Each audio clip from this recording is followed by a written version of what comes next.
From Kern Government Television, welcome to this week's Kern County Board of Supervisors meeting, originating from the County Administrative Center located at 1115 Truxtun Avenue, Bakersfield, California.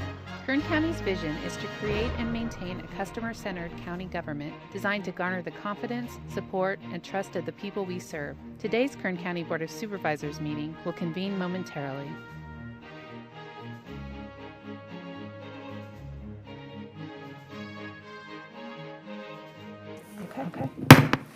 Okay, board to reconvene.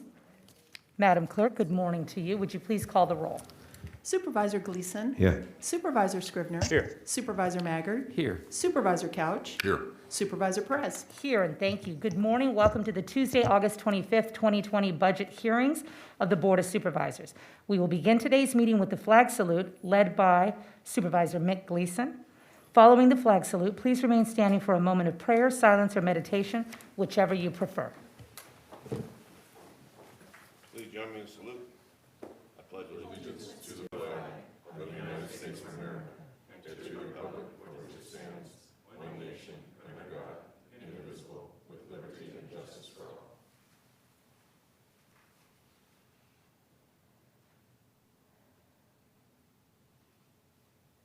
Thank you.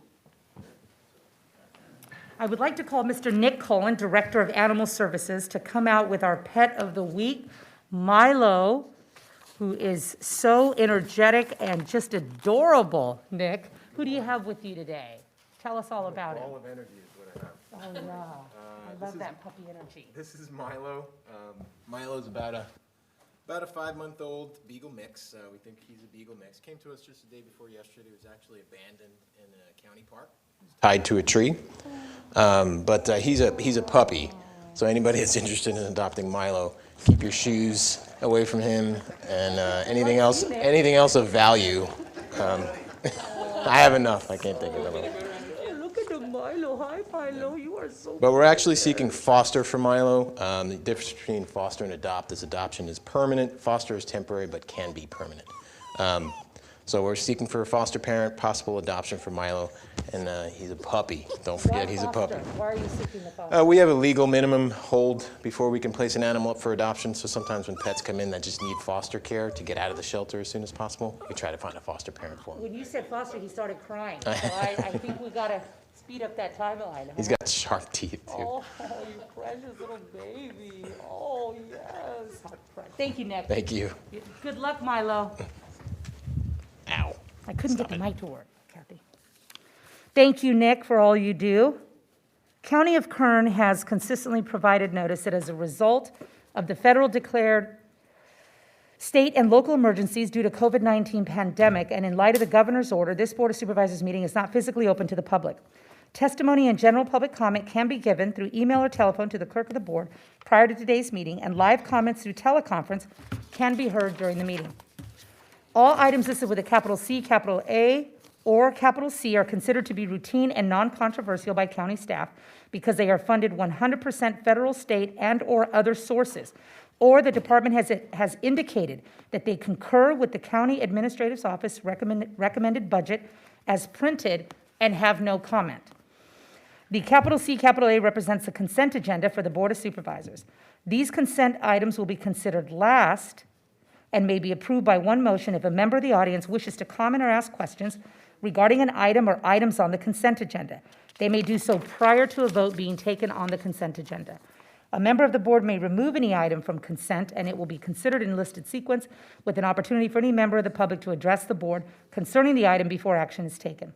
The C represents the consent agenda for the Kern Sanitation Authority, Ford City Taft Heights Sanitation District, and in-home supportive services public authority. These consent items will be considered first. Typically, as you know, we approve the consent agenda items first. However, today we are going to hear items 1 through 3, hear the budget presentation by the CAO, receive public comment on the recommended budget, and then we will consider the normal consent agenda items. So I apologize for the confusion, but that is the roadmap. Again, we will do the items 1 through 3, hear the budget presentation by our CAO, receive comment on the budget, and then do the normal consent agenda items.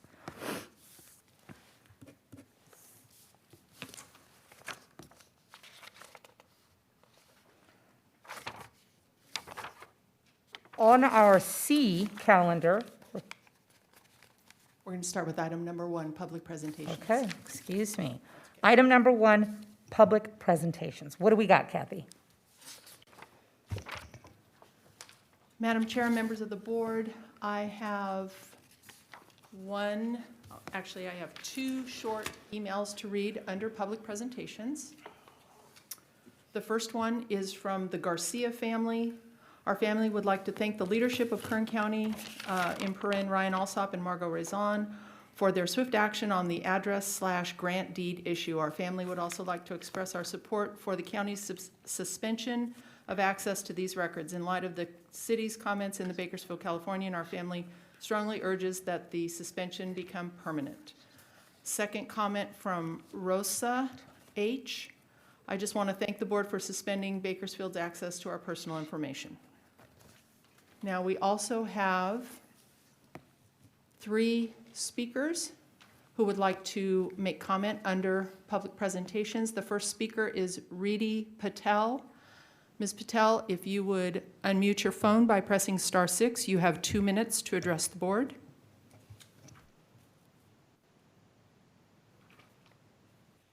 Hi, my name is, why is it? I don't know, but last week I spoke at this board meeting, and I spoke out of anger and frustration, which is an extremely valid reaction to learning that data shows that 20,000 households, including 26,000 children, face risk of eviction on September 1st if our 3 acts are not completed. I will be speaking under item 101 as well, so I'm going to keep this short. But I want to take this time to speak directly to my own supervisor, David Couch. Mr. Couch, I'm not sure if you remember me, but I remember you. You and your family have both been to my house. My brother was in a Boy Scouts troop with your son, and I still remember your family. You were kind and polite, and so was your wife. What you may not know is that my family has struggled financially for a long time. In our culture, it isn't polite to talk about money, so my parents don't like to let people know, but I have no problem talking about it because it is extremely common and nothing to be ashamed about. We are in the middle of a global pandemic, and through no fault of their own, thousands have lost their jobs, their health care, and access to many services. We need you, Mr. Couch, to be compassionate and empathetic. I'm sure you got into this job in the beginning to help people, and that's what we need from you here today. I'm sure if this was your family or even mine in this situation, you wouldn't for a second think about not enacting these 3 acts we need to protect our community members. So I ask you a question that has shaped how I act. Are you willing to fight for that person who you don't even know as much as you're willing to fight for yourself? I'll be speaking under item 101 as well, where we'll talk about our 3 acts. But for now, I'll be done. Thank you. Our next speaker is Jose Garola. Mr. Garola, if you would unmute your phone by pressing *6, you have 2 minutes to address the board.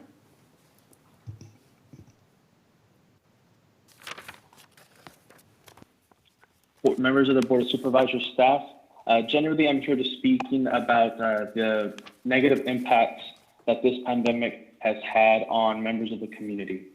Before the pandemic, we've already seen widening income and wealth inequality here in the county. We have a tale of 2 valleys, and Kern County is certainly a part of that.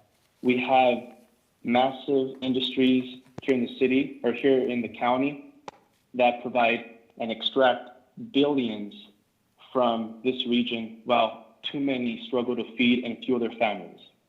This pandemic has only exacerbated and highlighted that broadening and widening inequality. The actions of the State Judicial Council within the last few weeks, and depending on the actions of this board and cities in this county, will only exacerbate the negative impacts of this pandemic and add to the widening income and wealth inequality, specifically with letting the eviction moratorium lapse. So this board has a duty to stand up for its constituents, to take actions necessary to protect them from the negative consequences of the pandemic. I'll speak more specifically during item 101, but I am asking my supervisor, Supervisor David Couch, to take action at the county level to protect the residents in his district, which include the city of Oregon. Thank you. Thank you for your comments. Madam Chair, we did have one other resident signed up, but they are not in the queue, so they have not called in. So that concludes public comment. Okay, and no other emails or anything in writing? No, we have none. Thank you, Kathy, appreciate that. Okay, we are going to move to board member announcements and reports. And I would like to thank the CAO and Lorelei and the many others that were responsible in bringing the very first Amazon Fulfillment Center to Kern County. I had the opportunity to tour that facility, which apparently is as large as 11 football fields. It is a state-of-the-art robotics fulfillment center and our very first, with more than 1,000 new employees right here in Kern County to be benefited from this remarkable opportunity. It is a robotics fulfillment center. The workers, our workforce, will work alongside the robotics equipment to pick, pack, and ship customer orders ranging from toys, baby products, to books and DVDs. Most excitingly is the benefit package to the workforce. On top of Amazon's industry-leading minimum wage starting at $15 an hour, full-time employees receive comprehensive benefits, including full medical, vision, and dental, as well as a 401k with a 50% company match starting on day one. The company also offers up to 20 weeks of maternal and parental paid leave and innovative benefits such as leave share and ramp back, which give new parents flexibility to support their growing families. They also have opportunities to upskill oneself, go back to school for careers that are even outside of Amazon. But of course, they hope to keep our workforce here, grow our own talent, and grow this opportunity. So I am so grateful to Amazon for choosing Kern County. This is our first fulfillment center. 1,000 employees are going to receive the benefits of a higher minimum wage than we see across the board, and opportunities to advance oneself and be upwardly mobile. I am so grateful for those opportunities. You see I have my fancy Amazon mask on today, which I appreciate, and I'm excited. So please, Kern County, if you are interested in a new career, new opportunities, please consider Amazon. Remarkable benefits packages and a real opportunity to change your direction in life. So I'm very excited about it. I wanted to share that with my colleagues and the public. I think my colleagues received their masks as well. I'm going to ask at this time Mr. Constantine, our Director of Public Health, to please come forward and give us an update. It's good seeing you, Matt. Good morning, Madam Good Chair. morning. Thank you for just giving me a few minutes. This morning at 10, we will be reporting 286 new COVID-19 cases and unfortunately 11 new deaths. We have been watching some of our numbers. They have come down over the last few days, although we're grateful that those numbers have been reduced for the last few days. We don't believe that that is an indication of any long-term change, and we look at the average number of new cases over a period of time. In particular, the state monitors our progress, averaging information out over 14 days. They track us against several metrics. One is the percent positivity. That's the percent of tests that are positive over a certain period of time. They want that at 8% or below. We're at 12.9%. Hospitalization change is also another criteria they use. They want to see if the number of hospitalized patients doesn't increase more than 10% over a period of time. We're actually meeting that metric. The number is -6%, so that's a good metric we're meeting. The case rate, that's the number of cases per 100,000. They went below 100. We're at 221, which is lower than it's been, but it's still above what the state wants us to be at. So we have been on the state's monitoring list for more than a month now, straight, consecutively. And finally, They do track ICU beds available. They want that number to be 20% or greater. We're at 24%.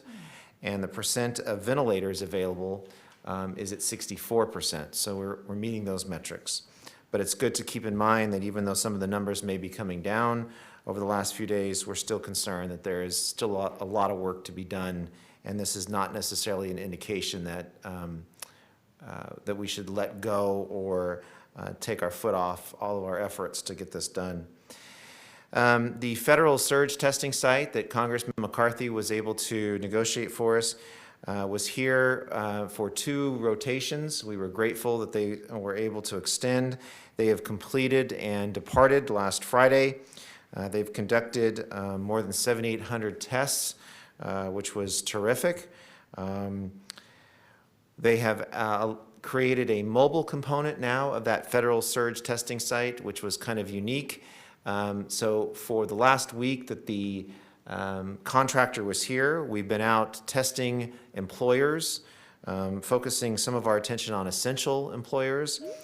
So although the permanent site has packed up and left, the mobile testing site remains here.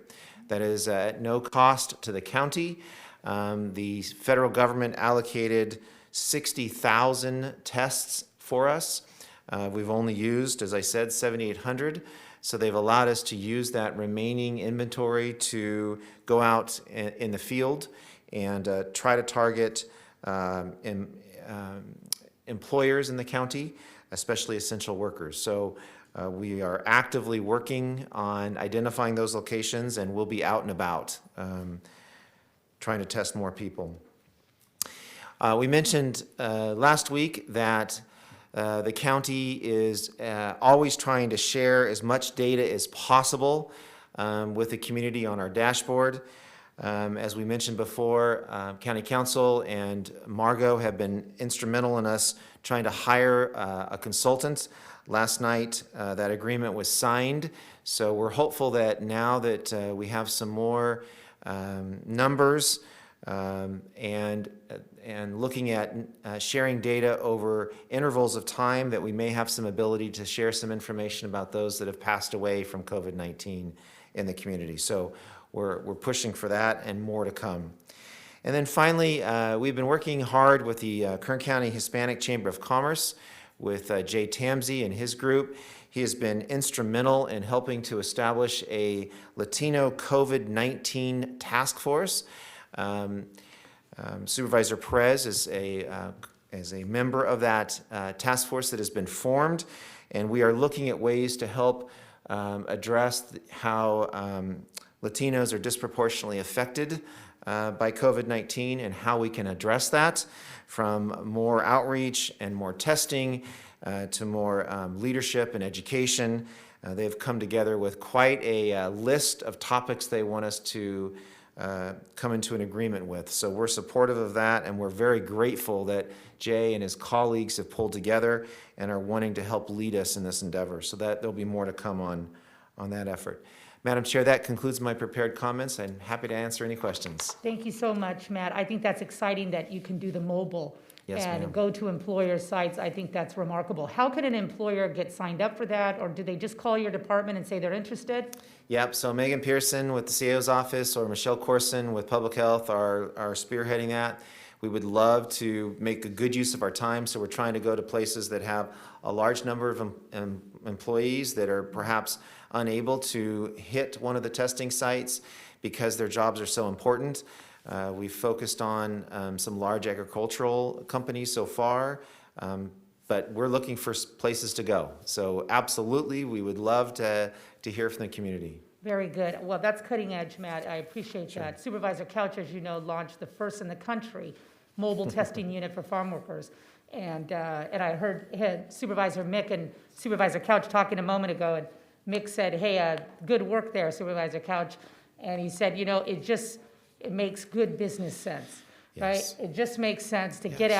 out, test our people, adjust to this new normal while we're here, and make sure folks understand how they can be safest and keep each other safe. Yes, ma'am. And so is the mobile work you're doing the same as Supervisor Couch's mobile work?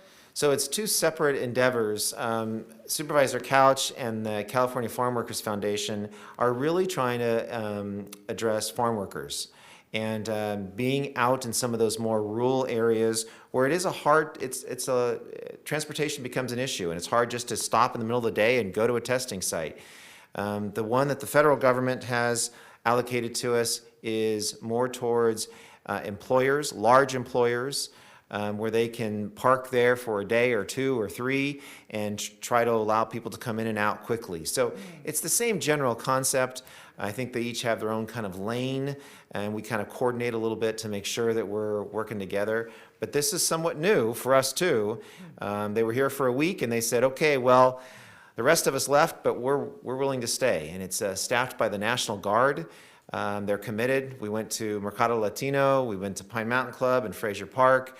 We went to some large businesses, and the turnout's been terrific. So we're hopeful that there's some potential for the next month. Oh, Matt, that's great. Hats off to Supervisor Couch, is first in the country, and of course, our congressman who got us rapid turnaround tests when we were lagging, and now these new mobile opportunity. I think Yes, those ma'am. are great, Matt. I really appreciate it. I do understand that the fairground site is still listed on the website as a site, and we're getting lots of calls and people are showing up. Gotcha. And we, that's normal in these circumstances, but just an FYI, somebody just texted me that. So it's an interesting predicament. We've been pushing really hard to have testing sites in the more remote areas of the county, which we've established, and they're doing well. Now we find ourselves not having one in Bakersfield. We have the one at Good Samaritan Hospital, but the one at the fairgrounds, we don't have a current host. So we've been trying to explore opportunities to find some other vendor or provider that would come in and pick up that service, and we're working hard on it, but as of today, we don't have that yet. So we'll make sure that the website is current and people understand what their options are. Very good. Thank you so much, Matt. Colleagues, do you have any questions for Mr. Constantine at this time? I would just add that Good Samaritan Hospital has been staffing the mobile testing for the farm workers. And so this is really a public-private nonprofit partnership, which makes it also unique. Thank you, Matt. Of course. Colleagues, anything else? Okay. Matt, thank you so much. I'm going to ask at this time Supervisors Maggard and Scrivener, who are ad hoc committee members, if they have an update to provide to the public at this time. Supervisor Scrivener, would you like to say anything first? Madam Chair, we don't have a report on the business side of it this week, and next week we will have a very specific and extensive report on skilled nursing facilities. Very good. Thank you very much.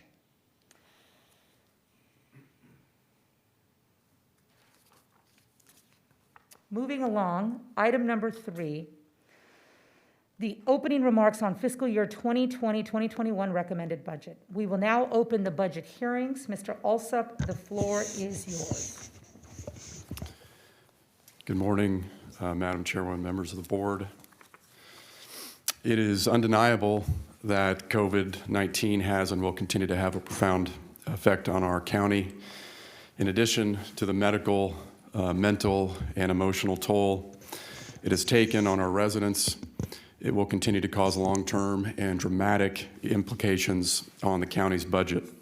The proposed fiscal year 2020-21 recommended budget before you is a representation of your board's unwavering belief in fiscal responsibility, your department's knowledge and expertise, and commitment to serving our residents in a manner that demonstrates our ability to respond to a global crisis while never losing focus on their individual needs. This recommended budget has been thoughtfully developed with a focus on your board's priorities and the critical needs of the residents, especially public safety services. While we continue to struggle with nearly non-existent year-over-year growth in property tax and sales tax revenue, the county's two primary revenue sources.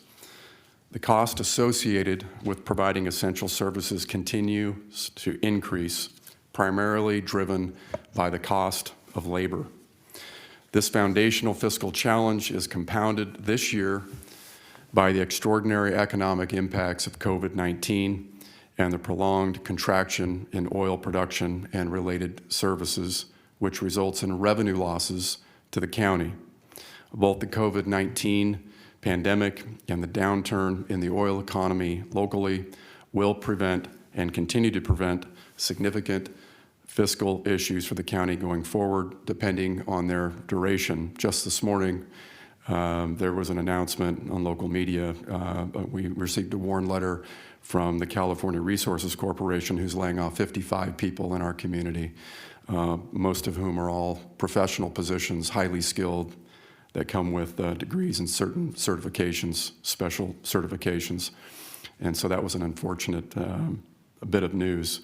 But it demonstrates the issue that we have and that we're dealing with, particularly on the oil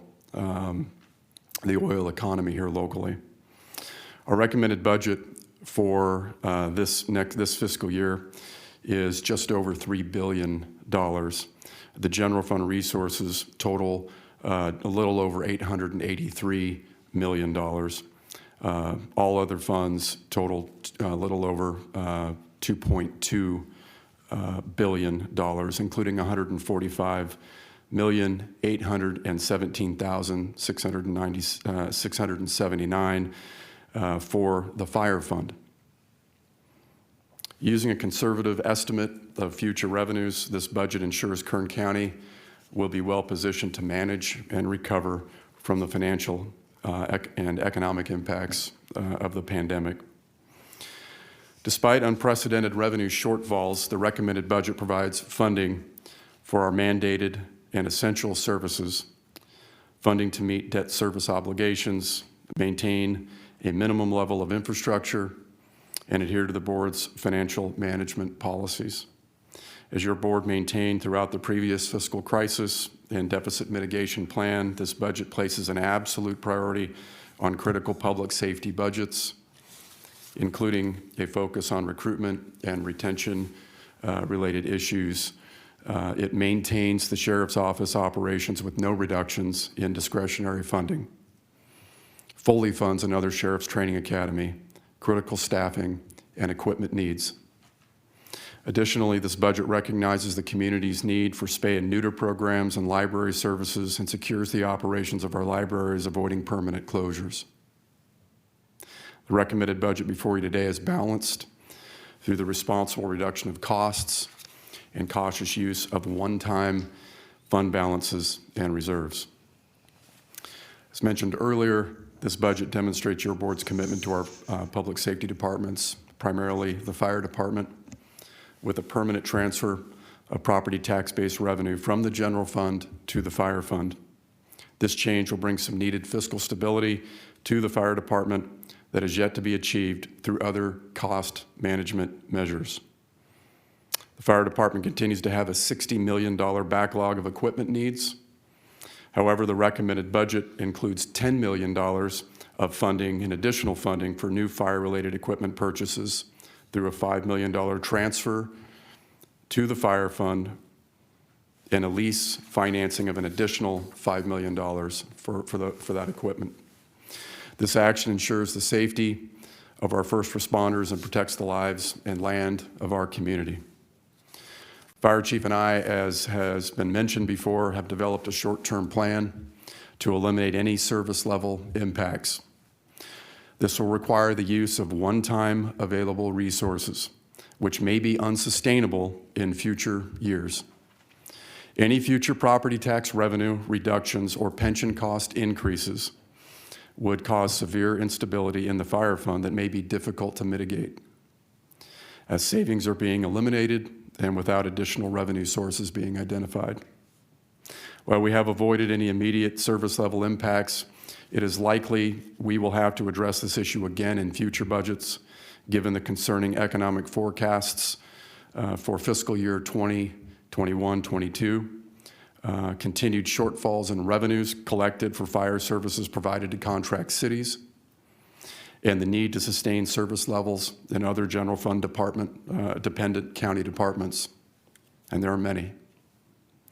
Our county budget team members have partnered with every department to collect and analyze data, forecast revenues and expenditures, and present a budget that mitigates major service level impacts. The collaborative efforts of departments, reallocation of realignment resources from health and social service services and some use of fund balance and reserves allow us to present a balanced budget. My team will continue its keen focus on revenue resources to identify potential problems early, and will be positioned to take corrective actions that will limit any future financial instability. The pandemic has changed how the county delivers public services. We will continue to evolve, examining new ideas that have resulted from our adaptation to the stay-at-home order. However, the county's core function and mission remains the same, and that is to serve our residents. Thank you again to our county's department heads for their collaboration on this budget and their leadership. Thank you to our employees for the work that they do and remaining committed to their jobs as we face challenging times.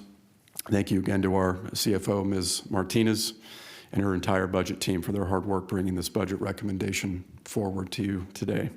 With that, I'm going to ask Ms. Martinez to provide a short PowerPoint presentation. Thank you, Ryan. Good morning, Elsa. Nice to see you. You look healthy. That's good. Good morning, Madam Chair and members of the board. Today we're presenting the fiscal year 2021 recommended budget of the County of Kern. This is the final of 4 public meetings we have held to discuss the county budget. And as Mr. Ryan Alsop indicated, it is the product of thoughtful deliberation with county departments and CEO staff regarding the impacts, consequences, and alternatives of various budgetary actions. The county budget includes numerous funds totaling $3.1 billion. This is a decrease of approximately $193 million from last fiscal year. This is primarily the results of CARE funding that was received in fiscal year 1920 and reductions in other revenue sources associated with decreased spending. Budget staffing of 8,084 positions includes the addition of 4 positions associated with non-general fund departments. General fund department staffing is decreasing by 9 positions, primarily for the assessor and recorder. And I want to elaborate a little bit more on authorized position. I think there's a misunderstanding regarding authorized positions, funded positions. Your board authorizes the number of positions. The departments decide in their budget in April what positions they, based on their priorities and operational needs, what positions they're going to plan to keep vacant during the rest of the year. Your board does not limit the ability to make changes to those plans. As long as the position is authorized, a department head can fill positions as needed, even though in the budget they may have indicated that the positions were vacant and unfunded. So I just want to make sure that that's clear for the public. As you can see by this graph, staffing has remained relatively flat over the last 3 fiscal years on all functions of the county. We had a little bit of an increase on the health and sanitations as our behavioral health department was filling positions needed to meet mandates related to AC8 implementation. This slide shows the spend size of our budget. The greatest expense for all funds are operating expenses of 48.8% or $1.3 billion. This amount includes services and supplies, road projects, assistant payments, behavioral health contract payments, just to mention a few.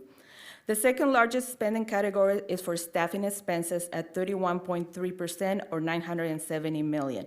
This includes the county's total cost of salaries and benefits for all authorized positions that have been funded. This expenditure support many services throughout our community. The largest spending area for the total budget is public protection at 27.36%. Remember, this is the relation to all funds, not just the general fund. The second largest spending area is related to our public assistance programs, such as Department of Human Services and Aging and Adult Services. These programs are funded with various revenue sources. The greatest source is nearly 23% state and federal funding, and once it's combined with realignment funding, 32.4% of our county budget is funded with state and revenue sources. Property tax-related revenue, which includes our property taxes, sales, and vehicle license fees, accounts for 16.5% of our budget. So included in this revenue is the category that we discuss a lot, what we call our county-wide discretionary revenue. This is the revenue in the general fund that funds mandates, contributes to other funds, and funds the operations in the general fund not paid by state and federal sources. Property tax revenue comprises 63.8% or $286 million of the $448 million discretionary revenue total. Historically, property tax has been contributed to budget gaps and had over the past 4 years. Sales tax and other taxes comprise approximately $51 million of the discretionary revenue. And then other funding sources in this graph includes our carry forwards and our use of reserves, which equates to $77.6 million. As we note in this graph, it is important to note that while the county collects property tax and sales tax revenue for discretionary use, a significant portion of is needed for required match for federal and state programs and for debt and contractual obligations. State and federal aid and fees collected for services must be spent on specific programs. Only about 38% of the total general fund budget of $883 million allows some discretion by your board. And even then, levels of statutory mandates have to be considered.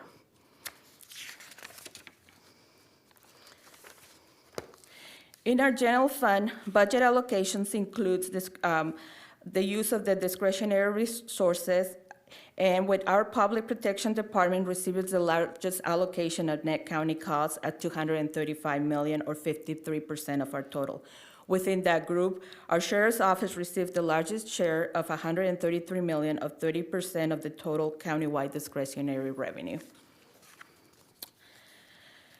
As Mr. Alsop indicated, despite unprecedented revenue shortfalls, the recommended budget provides for no net county cost reduction for the sheriff and the district attorney, a property tax transfer to the fire department to bring fiscal stability to the department, in addition to a $5 million capital contribution for equipment.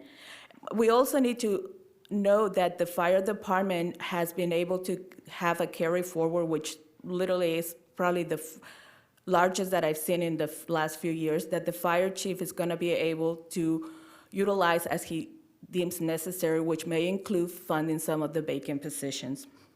This budget also includes spay and neuter programs, funding for the Low Barrier Navigation Center, and other needs of the homeless population.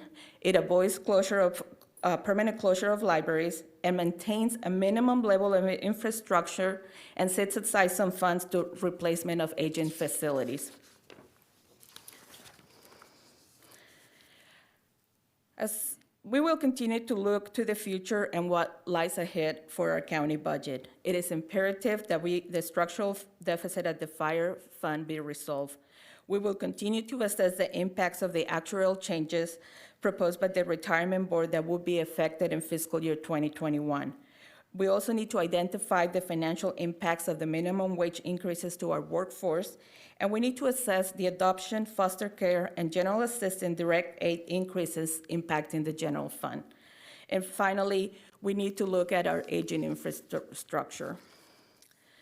So as we indicated, the budget contains many estimates. As we continue to navigate the effects of the pandemic, staff will continue to carefully monitor and identify any potential problems as early as possible. Today, all departments are in concurrence with the recommended budget as presented to your board today. The budget promotes board's directive and priorities and have been discussed in 4 public budget meetings since June. It balanced the allocations of available resources in a prudent manner. This concludes our comments, and I'll be happy to answer any questions your board may have. Thank you very much for your presentation. Kathy, do we have public comment regarding the budget? Yes, Madam Chair and members of the board, we do. We're first going to listen to 3 voicemails. The first one from Christina Moore Hopkins regarding fire, and then from Bob Mills, and then G. Rick, both regarding library. So we'll hear those voice messages first. Thank you.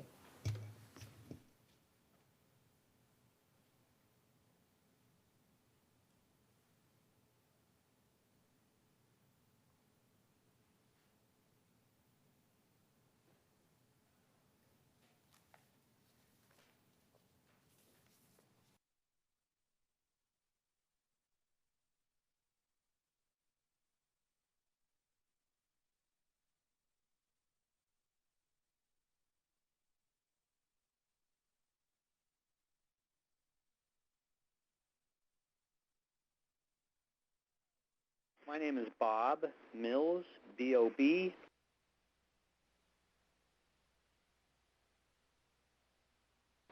M-I-L-L-S, and I'm calling about the library budget. I live in Fraser Park and would appreciate the supervisors considering how important our library is to Fraser Park, being such a small town, that our students use it for studying, use the computers. What a great resource it is for our community, for meeting rooms and classes and gatherings, and it's the hub of our community. I have lived here for 31 years, and to see this new library that was built several years ago become such a wonderful inspiration for people and a place that's such a gathering and learning place, it's integral to our society up here, and in this little mountain community, it's the most important thing we have. So please consider how the library budget for Fraser Park is unique, and we only have one library. We don't have multiple libraries like Bakersfield, and it's been put here for a reason, and we respect it and take really good care of it, have a wonderful head librarian and beautiful staff, and this is really important to our community. So thank you very much and appreciate you supporting our community with your vote to save our library. Thank you.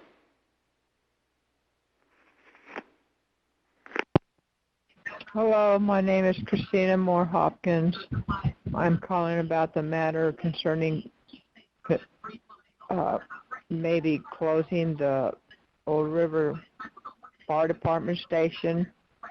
I am against that. It's a very bad idea for people in this area. How would you like it if they closed your fire station near you? Please consider this. This is not very helpful. We matter just as much as everyone else does in this area. Thank you. God bless you. Bye. Hello, my name is G. Rick. I'm up here in Fraser Park. I've been living here for 11 years. I'm worried about our library. I'm worried about funding for our library. I'm bothered that the Sheriff's Department's getting a substantial increase in its funding, and you guys were trying to cut the library substantially. Sheriff's Department gets more than 100 times as much money as the library. I think that funding our library is probably as important, if not more important, than funding the Sheriff's Department. The County of Kern needs to do a better job at funding education and the libraries. It doesn't need more police. It doesn't need more sheriffs. It doesn't need Abrams tanks or whatever. It needs books and libraries for the kids. It needs books and libraries for the elderly people. It needs a local safe place in the community where people can go and educate themselves. Fund the library fully. Madam Chair, we also received one email that I will read from Cindy Strange. Thank you. Good evening. Once again, we are outraged at the proposed cuts to the fire department staffing. If the safety of the citizens is truly a concern for the Board of Supervisors, then the fire department should never be on the chopping block. Sure, you folks likely live within the parameters of the city, and if your home caught fire, they would show up, but not where I live. We rely 100% on the Kern County Fire Department to respond to vehicle accidents, which, as we know, the Kern Canyon portion of 178 is one of the most dangerous routes in the state of California, house fires and medical emergencies. How dare you think our safety can suffer? How dare you think it's okay to cut back on positions, brownout stations, and possibly close stations? We are taxpayers, voters, teachers, store owners, parents, students, community board members, and citizens that deserve better. I say we vote you out, every single one of you. You do not care about our well-being, our safety, or our health. The fire trucks don't have AC, and the crews has to wear their turnouts in 100+ degree temperatures and are expected to still do their jobs 100% when all you board members want to do is cut, cut, cut. This used to be a noble job, my husband said to me last night. Now they are treated as a burden on your budget. Do your job or get a pay cut. Do your job or get voted out. But don't balance a budget discounting my family's safety. Do you tell your wife or children this is what you propose doing? How do you sleep at night? Oh, I know you have a city fire department nearby. Despicable. Madam Chair and members of the board, we also have 3 speakers lined up, and the first speaker is Gustavo Aguirre. Mr. Aguirre, if you would please unmute your phone by pressing *6, you may address the board.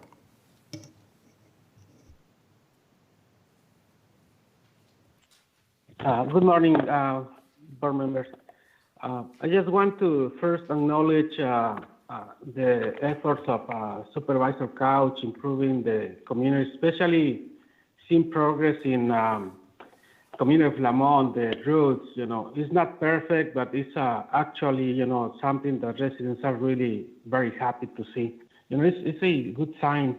But going back to the budget, for the last 4 years, the coalition that I'm part of, we have been advocating, to invest more in communities and less in the sheriff.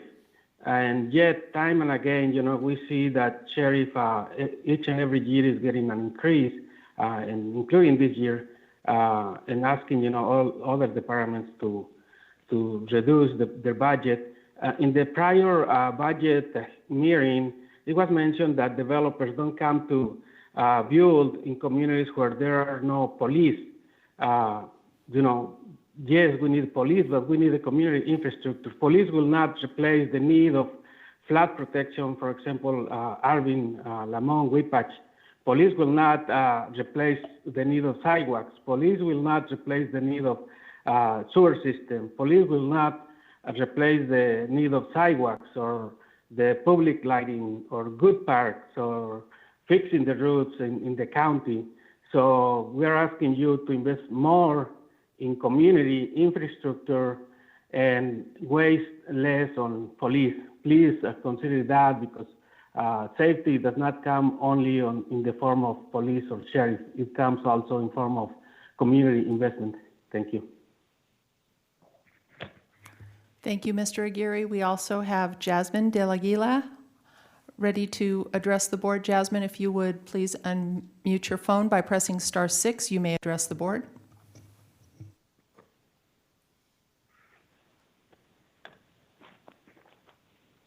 Thank you, Ms. Krause. Good morning, Madam Chair and Board of Supervisors. My name is Jasmine De La Aguila with Leadership Council for Justice and Accountability. We greatly appreciate the opportunity for the public to participate via email, voicemail, and through a live call-in option. Other jurisdictions we work with have not shown this type of leadership, and for that, we thank you. Today, I'm here to continue to uplift the community priorities that we have written to you in the past. We continue to ask your board to prioritize funding in the following areas, which are infrastructure, affordable housing, parks and green spaces, and community centers. Basic infrastructure, parks and green spaces, affordable housing, and community centers are important for the well-being, cohesion, and the value of existing communities. As Kern County continues to grow and expand, we ask that you prioritize investing in neighborhoods and communities that have been far too long waiting to be invested in, and now more than ever are heavily impacted to our new reality. Addressing Kern County's affordable housing crisis has been a top priority and is now in need and has been further magnified by our current state of emergency. To address this need, we ask that the county ensure that there is adequate sustainable funding to plan for, invest, and facilitate affordable housing development in partnership with residents, affordable housing developers, and community-based organizations, so that we can proactively seek and apply for funding as well as develop project proposals. We also hear that there will be no cuts to the Parks and Rec department, and we appreciate that, since they play a very vital role in maintaining and pursuing different funding sources to improve and enhance our county parks. In addition, we hope that the county continues to allocate the $125,000 per supervisorial district to invest in parks. Thank you. Thank you, Jasmine. We appreciate your comments. Madam Chair, members of the board, our third caller who signed up has not called in. So that concludes public comment regarding the proposed budget. Excellent. Thank you, Kathy. As indicated by Jasmine, the process that Kern County has engaged in to ensure that we receive all input, I think, has been remarkable. So thank you, Kathy, for that. We're going to consider now the consent agenda, having taken public comment on the budget. I will now entertain a motion to adjourn as the Board of Supervisors and reconvene as the Kern Sanitation Authority. So moved. Thank you. Mick and Dave, please cast your votes. The motion is approved. All ayes. Thank you. The board is now sitting as the Kern Sanitation Authority and will consider the KSA consent agenda. Under the consent agenda, we have one item, C4. That's one item, C4. Are there any members of the public or the authority that would like to pull the item off consent? If not, I will entertain a motion to approve the consent agenda and to adjourn as Kern Sanitation Authority and reconvene as the Ford City Taft Heights Sanitation District. So moved. Second. We have a motion and a second. Please cast your votes. The motion is approved. All ayes. Thank you. The board is now sitting as the Ford City Taft Heights Sanitation District and will consider its consent agenda. Under the consent agenda, we have one item, that's C5. We have one item here, C5. Are there any members of the public or the district that would like to pull the item off consent? If not, I will entertain a motion to approve the consent agenda and to adjourn as Ford City Taft Heights Sanitation District and reconvene as the IHSS Public Authority. So moved. Second. We have a motion and a second. Please cast your votes. The motion is approved. All ayes. Thank you. The board is now sitting as the IHSS Public Authority and will consider the consent agenda. Under the consent agenda, we have one item, that is item C6. Under this agenda item, we have one item, C6. Are there any members of the public or the authority that would like to pull the item off consent? If not, I will entertain a motion to approve the consent agenda and to adjourn as IHSS Public Authority and reconvene as the Board of Supervisors. So moved. We have a motion and a second. Please cast your votes. The motion is approved. All ayes. The board is now sitting as the Board of Supervisors and will continue to the consent agenda, our normal consent agenda that we usually hear first. The consent agenda includes items 7 through 98 and item 102. That's 7 through 98 and item 102. I will entertain a motion to approve the consent agenda. So moved. We have a motion and a second. Please cast your votes, colleagues.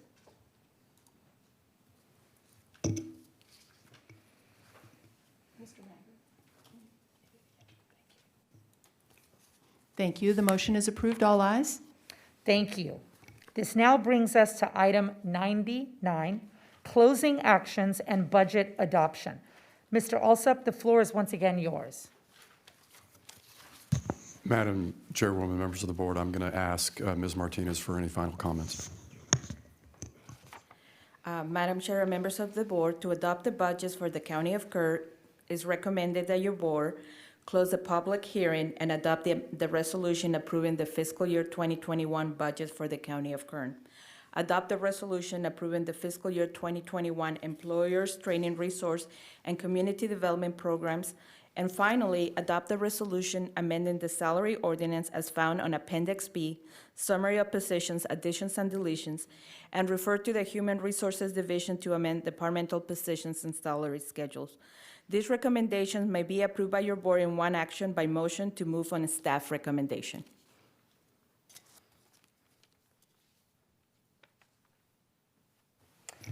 Thank you, Ms. Martinez. Kathy, do we have public comment on this item? No, Madam Chair, we do not. Okay, so then it would be appropriate at this time to entertain a motion So on moved. 99. So moved. Thank you, David. Second. Thank you, Zach. We have a motion and a second. Please cast your votes. The motion is approved. All ayes. Okay. Thank you. we just adopted our budget. Congratulations, colleagues and CAO. Thank you for your hard work. Ms. Martinez, thank you. Item number 100 under the CAO is our second to last item. Mr. Alsop? Thank you, Madam Chairwoman. I'm going to ask Mr. Zerfas from my office to come up. He'll be handling both items 100 and 101 from the podium today. Thank you. Good morning, Mr. Zervas. Nice to see you. Good morning. Thank you, Madam Chair and members of the Board of Supervisors. This first item, item 100, is an update on the Coronavirus Aid, Relief, and Economic Security Act, or the CARES Act, specifically the Coronavirus Relief Fund Utilization Plan, and a proposed amendment to a standard form of agreement of assistance to Kern County cities for reimbursement of out-of-pocket costs related to COVID-19. First, regarding the Coronavirus Relief Fund, on April 23rd, 2020, the county received $157 million of coronavirus relief funds, or CRF funds, from the federal government, which were deposited into a special revenue fund. Over the past several months, that fund has earned $480,000 of interest that has also been allocated for the use of this same program. And over the past 4 months, your board has approved an overall utilization plan for how that funding is going to be used, as well as specific implementation plans for specific programs for utilization of those funds. As of August 17th, 2020, of that overall total of $157.55 million in funding, $68.83 million has been spent. $28.61 million has been encumbered for specific commitments, and $60.12 million remains available. This available balance consists primarily of $25.94 million to cover future county direct costs related to COVID-19, and $23.61 million of this fund is set aside for the alternative care sites and TIU units. Attached to your board letter is an update on the utilization plan itself that includes an additional 3 columns. In addition to the amount of funding that's been committed to each one of the purposes listed in the utilization plan, we now show actual expenditures by program. We show encumbrances or commitments by program, and then the resulting available balance. So I would refer to that document, which again is included with your board letter, for individual balances regarding the specific programs. And I'd be happy to answer any questions at this point about the overall utilization of the county's coronavirus relief funds or available balance of those funds. Gentlemen? Okay. Yes, ma'am. Please go on. Please keep going, sir. Absolutely. So hearing no questions, I'm moving forward with the second item in this board letter, and that is the proposed amendment to the agreement between the cities and the county of Kern. So the county agreed as part of the utilization plan to implement $7 million to be allocated to cities within the county for their direct cost reimbursement related to COVID-19. When those agreements were approved, it was specifically for out-of-pocket costs incurred by the cities related to COVID-19. We have heard from several cities that they wish to utilize these program funds for other programs that would be allowable under the CARES Act, and specifically the coronavirus relief funds, but would not be considered a direct cost reimbursement on behalf of the city. So if a city wanted to utilize these funds to say help their local constituents with a rental assistance program or an economic development program, or in some other fashion that's allowable under the federal CARES Act. That's been the request by the cities. On August 18th, your board asked staff to consider some changes to these agreements to provide more flexibility for the cities to use this funds accordingly. So that's what is being brought forth before you today, is a proposed amendment to these city-county agreements that simply would allow the cities to utilize this funding for any qualifying expenditure under the federal CARES guidelines, specifically the coronavirus relief guidelines. The guidelines from the federal government with respect to utilization of these funds are continuing to develop. as the initial CARES Act was very broad. And so as the U.S. Treasury Department continues to weigh in on the matter of what's allowable and what's not, these things are becoming more clear. But because of that, the county is not in a position to certify or approve that a city's program would qualify. We'll certainly aid our cities in giving our opinion and guidance and pointing them to the federal regulations, but it will be the responsibility of the cities, as it currently is under our agreements, to make sure that their utilization of these funds is appropriate under the Federal CARES Act. So I'd be happy to answer any questions on the proposed amendment to the CARES Act, or to the agreement rather, with the cities regarding CARES Act funding. Mr. Service, thank you. Supervisor Gleason has a question. Thanks, Jim. Good presentation. How's the communications going with the cities? Everybody engaged and everybody understand what's going on? Yes, I think so. I notified all the city managers that this item was being placed on the agenda. We heard back from 3. One city indicated that they already had plans for their funding and weren't in need of this amendment, but they were appreciative. The other 2 cities were thankful, and it opened up. They appreciated the flexibility, and I'm sure they're considering their options at this point. So communications are going well, Supervisor. Great question, Supervisor Gleason. Colleagues, any other questions for Mr. Service? But thank you for being flexible and responsive to our cities. I think we are doing a great job at communicating and listening. I hear consistently from our CAO, the cities are saying this, therefore we're going to do this. And I think that's remarkable. We're good, responsive government. I mean, this is a whole new world. So we have to be creative and push the limits in order to give folks the flexibility they need to serve their people. So I really appreciate you, Jem, and Ryan. This is great work. So thank you. Seeing no other questions in the queue, I understand we do have some public comment. Thank you, Madam Chair, members of the board. I just have one email to read. This is from Adienka Glover. She says, "Good morning, Board of Supervisors. My name is Adienka Glover, and I live in Bakersfield, California. I ask that you take action to keep people housed during the COVID-19 pandemic." This comment, I'm sorry, I should have prefaced this. She submitted this comment for items 100 and 101, so I'm just going to read this under item 100. We will include it with the comments from item 101.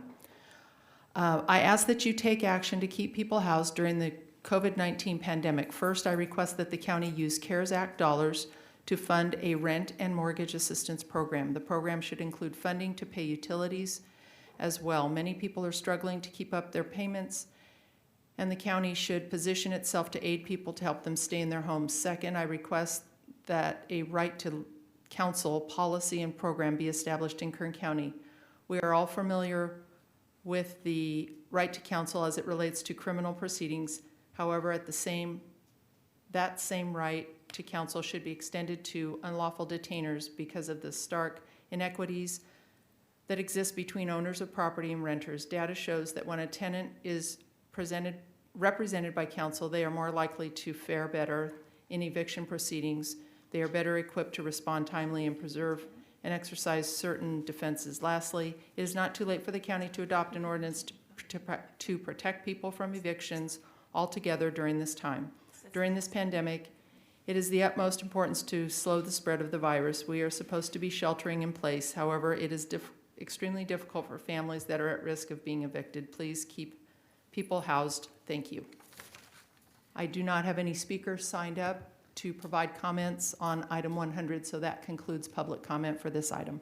Okay, thank you. We have now heard a presentation, public comment on 100, and had a question from the board. If there's no more questions, I'll entertain a motion on 100. So moved. Second. Thank you. We have a motion and a second. Please cast your votes. The motion is approved. All ayes. Thank you. We are now moving to item 101, which is a proposed state coronavirus aid relief and economic security act under CARES, a fund allocation initial utilization plan, request for approval of associated budgetary and accounting transactions, and a request for authorization to establish a rental and mortgage assistance program in response to COVID-19 public health emergency in the amount of $5 million. This is a very exciting action proposed by the CAO and in response to supervisors who clearly indicated we needed to do something to assist the public in meeting their needs to not become homeless, number one, and not become completely hopeless about the future under these strikingly uncertain times. So I want to thank Mike Maggard and Mick Gleason in particular for pushing hard on this matter and asking that our county consider some funds to assist not just renters but also mortgagees and of course in the process landlords who are concerned about getting paid on their contractual promises as well. So this is very exciting. I think it's a great moment for Kern County, and I want to thank this board for its consideration of this item. So, Mr. Alsup, 101, a rental and mortgage assistance program. Yes, ma'am. Madam Chairwoman, members of the board, again, Mr. Zervis is handling our CARES Act items and item 101. Thank you, Madam Chair and members of the board. The last time we talked about, and we've talked extensively about, is the $157 million in coronavirus relief funds that the county received directly from the federal government. In addition to that, the federal government allocated a substantial amount of that same funding pool to states, and it was based on statewide population. Although there wasn't any requirement that the states pass that money down to smaller local jurisdictions like counties and cities, the state of California adopted a budget for fiscal year 2021 that includes an allocation of just under $1.3 billion in coronavirus aid and relief funds received by the state to other jurisdictions. So they are making those funds available to other jurisdictions. Of that amount, the county of Kern is expecting to receive just over $21 million. So this is the same federal funding source under the CARES Act. It's the same coronavirus relief funds, but instead of getting received directly from the federal government, this is coming through a state allocation of their federal amount. This amount is not included in the $157 million utilization plan that your board has worked on. So this amount has not been previously committed. This is a new funding source before your board. And that's why we are proposing a utilization plan on how to put this money to use within the county's budget. The proposed plan would allocate $5 million of this amount to a rental and mortgage assistance program, would allocate $1 million to fund additional costs at the county coroner office related to COVID-19, and $15 million for first responders costs, primarily being incurred in the county's fire department. So to go and supplement COVID-19 related response costs, equipment costs, supply costs in the fire department and other first responders. The $5 million for rental and mortgage assistance program, although those guidelines are still in the works, it is expected that this program would provide assistance to individuals that are at or below the 80% area median income level that have been financially impacted by COVID-19 and that as a result of that impact have fallen behind in their rental and mortgage assistance payments, or rental and mortgage payments rather. This program would provide up to $5,000 per family, and it must result in the avoidance of eviction or foreclosure. So how this program works, well, and I should say, the way that the county is proposing to implement this program is to do it in partnership with the Housing Authority of Kern County. They have run these types of programs for many years. They're very familiar with how to operate them, how the due diligence is conducted, and how to qualify participants. We would be partnering with them to deliver this program, and we would be doing it in conjunction with the City of Bakersfield, who recently approved a similar program for folks within the city limits of Bakersfield. The city approved a $5 million allocation for this same type of program within the city limits. What we are proposing is that your board authorize $5 million to extend that same program outside the city limits in Bakersfield to within the unincorporated areas and the incorporated areas outside of Bakersfield. So this would bring the same unified mortgage rental assistance program, same guidelines, same parameters to everyone in Kern County, doing that in partnership with the City of Bakersfield and the Kern County Housing Authority. And again, our allocation would be $5 million, and the city has already committed $5 million of their same funding to this program.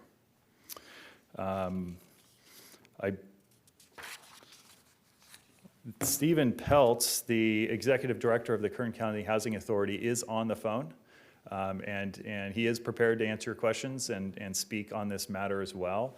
So I think at this point, I'd like to turn it over to him, and between he and I, we are both available to answer any questions that your board has. Excellent. Thank you so much. Mr. Peltz, are you on the line? Good morning. Good morning, Madam Chair.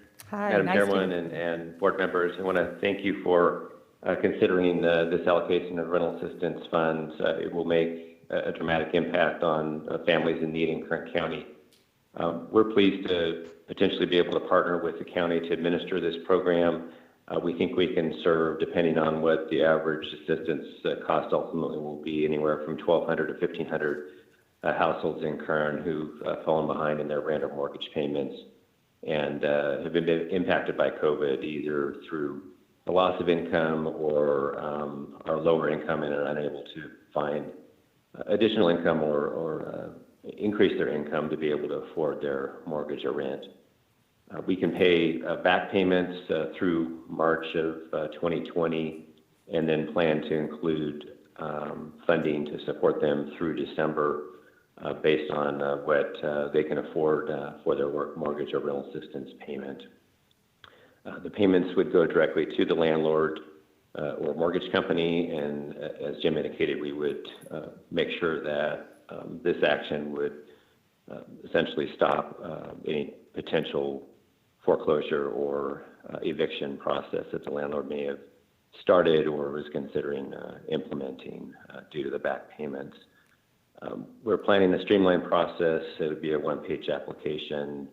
Most things will be done through electronically and be able to get a quick turnaround in terms of determining applicants that are eligible. We're coordinating with other agencies, including Community Action Partnership of Kern, the Bakersfield Homeless Center, and the Kern County Homeless Collaborative to make sure that our efforts are well coordinated between the city and county programs and other smaller programs that provide prevention assistance. So again, we thank you for considering this, and I'm certainly available to answer any questions you may have. Mr. Peltz, thank you also for the incredible work that you do. You're a consummate professional and quite brilliant at your work. So I'm happy to see this partnership being shored up and learning from each other more and more as we move along. Gentlemen, do you have questions about this particular item? Do we have public comment? Okay, before we go, sorry, gentlemen, before we go to Supervisor Maggard, do you want to take it down, Supervisor Maggard, or wait? Okay, my apologies. We'll take public comment, please, and then we'll move to my colleagues. Thank you, Madam Chair and members of the board. We have 2 voice messages that we have recorded. The first is from Balrit Guman. The second is from Nicholas Cisneros. So we will hear those voice messages first. Hi, my name is Nicholas Cisneros, NICOLAS, CISNEROS, calling to comment on the Board of Supervisors meeting on August 25th, 2020 at 9 a.m. I'm supporting the county on the $5 million proposal to avoid evictions, and at the same time thank them for their great effort on working for the most vulnerable. And I hope you, the board, pass an urgent ordinance to avoid evictions after September 1st. I also hope you can allocate some funds to help paying for utilities. As you, the board, know, we will have like 20,000 homes struggling with evictions if nothing is done about it. We know $5 million won't be enough, so the most you can do about it, the best you will hope. And it'll be greatly appreciated. Thank you. My name is Balreet Guman, BALREETGHUMAN. The topic agenda item that I am speaking on today is item 101, and my message is to urge the Board of Supervisors to enact our 3 asks. The first ask being the urgency ordinance that secures local protection so that landlords cannot start the eviction process in Kern County. The second ask being that rental, mortgage, and utility assistance. COVID-19 is affecting everyone. You should not lose your home because of a national pandemic. And my third ask being the right to counsel. This is the access to legal representation to help you fight under unfair evictions. And these are the three asks that I have for the Board of Supervisors today. Madam Chair, members of the board, we also received a letter in support of staff's recommendation from Jennifer Pitcher with the Bakersfield Association of Realtors. You received that letter via email. You also have it in your hard copy packet. In addition, we received 19 letters that all have the same reoccurring theme. So I'm going to highlight the request in these 19 letters. And you've heard this from Balri Guman, also from Adianka Glover. These letters basically are asking the board to do three things related to this item. One is expand the proposed rental and mortgage assistance funds to include utility assistance. Number two, adopt an urgency ordinance to prevent evictions in Kern County and prevent landlords from starting the eviction process. And number three, establish a fully funded right to legal counsel policy and program to help residents fight evictions. And you also received those 19 letters via email, and they're in your hard copy packet at the dais. We now have a number of constituents who would like to address the board. And we're going to start first with Gustavo Aguirre. Mr. Aguirre, if you would unmute your phone by pressing *6. You have 2 minutes to address the board.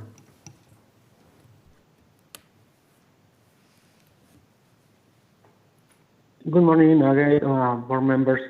Just to speak in support of the rent and mortgage $5 million fund.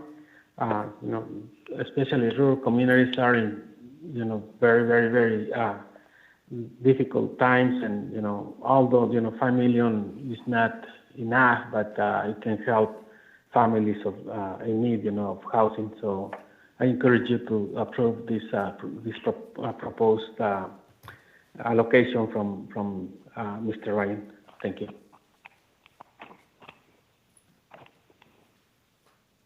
Thank you, Mr. Aguirre. Our next speaker is Reedy Patel.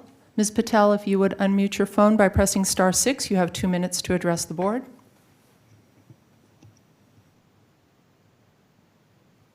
For my calls before, I really wanted to say that there were some people who called in who wanted to talk under public presentation as well, but didn't get to, and so that's what I wanted to say earlier. So sorry about that interruption, but I know people were trying to call in.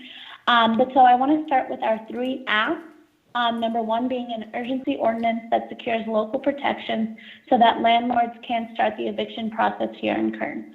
Number two, rental, mortgage, and utility assistance. And number three, right to counsel. Access to legal representation is vital to help tenants fight unfair evictions. We know that even before this pandemic, evictions and finding housing for our community members was already difficult before the pandemic. Kern County's Housing Authority noted that as of January 2020, roughly 7,000 applicants were on a waiting list for the Section 8 program, which closed in 2012, along with another 17,822 applicants on the low-income public housing list. And there's much more that can be read out loud through the Faith in the Valley Kern eviction report, but you know this eviction report, you know this data. While I recognize that you may have done some good work in your position, all of you, the oppression and genocide this entire country was founded on is still present today. When it comes to dismantling white supremacy and systemic racism, which is extremely prevalent in housing here in Kern, we cannot pick and choose when to support inherently racist policies. We are still currently in a national uprising fighting for collective liberation, and you can join that fight today by enacting these three asks. Fighting for rights is always a long fight, and housing is one of those human rights. And this meeting is included in that fight.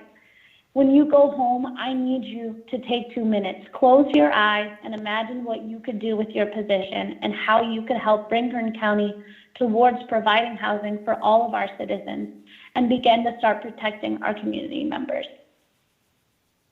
and I hope you enact these 3 acts. Have a good day.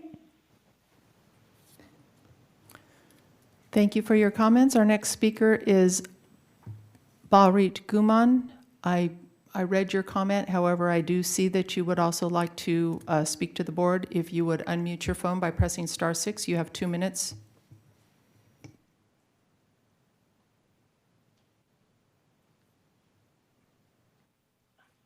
Hi, I'm Bobby Goodman. I'm wanting to speak on Title 101, and I just want to reiterate that I'm urging our Board of Supervisors to enact our 3 asks. The first being the urgency ordinance, and the second being the rental mortgage and utility assistance, and the third being the right to counsel, as less than 1% of tenants have legal representation compared to 59% of landlords. And yeah, that's it. Thanks. Thank you. Our next speaker is Dalton Jones. Mr. Jones, if you would unmute your phone by pressing *6, you have 2 minutes to address the board.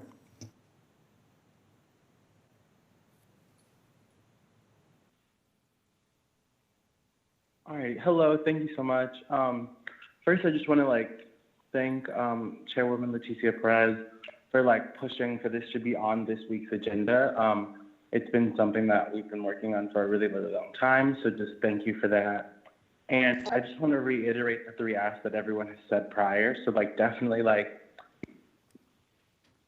thank you for this rental and mortgage assistance program, but we need an urgency ordinance in place to actually make sure people aren't evicted, because we're helping people pay their rent, but there's no guarantee that people won't be evicted in a time when they should be sheltered.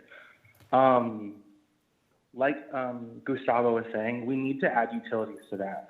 One of the things that we can see through the research that is in the Faith in the Valley report and the research we were able to do throughout the past couple of months is that you can see every single year a trend of spiking evictions because of utilities, because people are having to pay more money on utilities because it's so hot. We literally live in one of the hottest places in this state.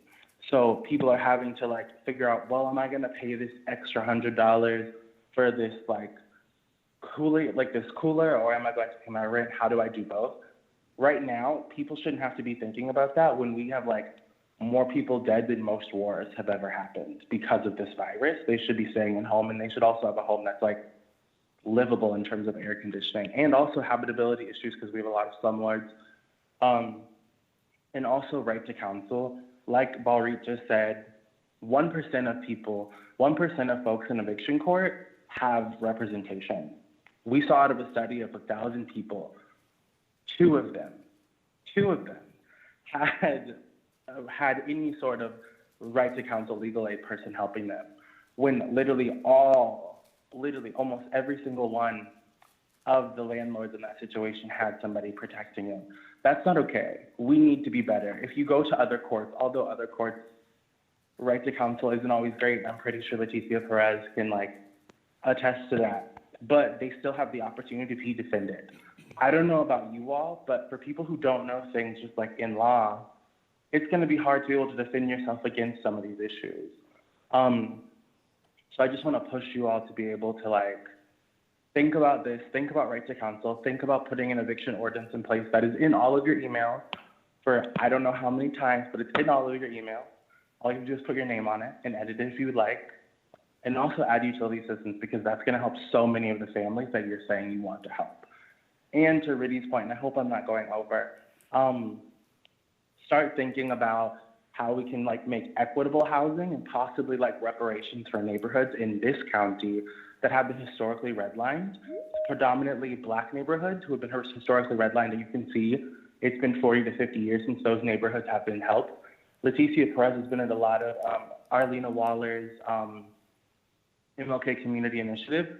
Those are the neighborhoods I'm talking about. So thank you, Leticia, for coming out to those, but also as you're going about giving money to things, think about reparations for those neighborhoods who have been historically disinvested because of redlining. I'm so sorry. Can I ask you to wrap up, please? I'm so sorry. You've gone a minute and a half over. My apologies. But if you could wrap up, I'd really appreciate it.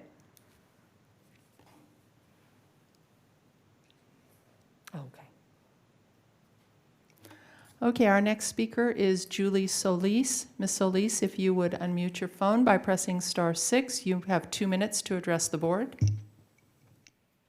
Good morning. Thank you. My name is Julie Solis, and I live in the 3rd District.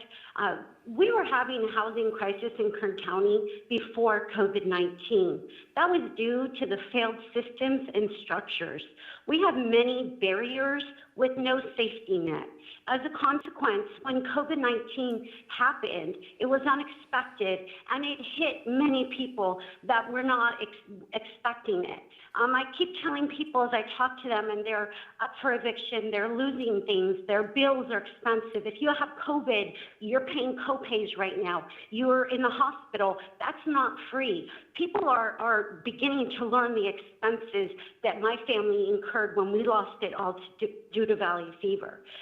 Now we have 20,000 homes that are up for eviction. My family is once again being targeted as one of those.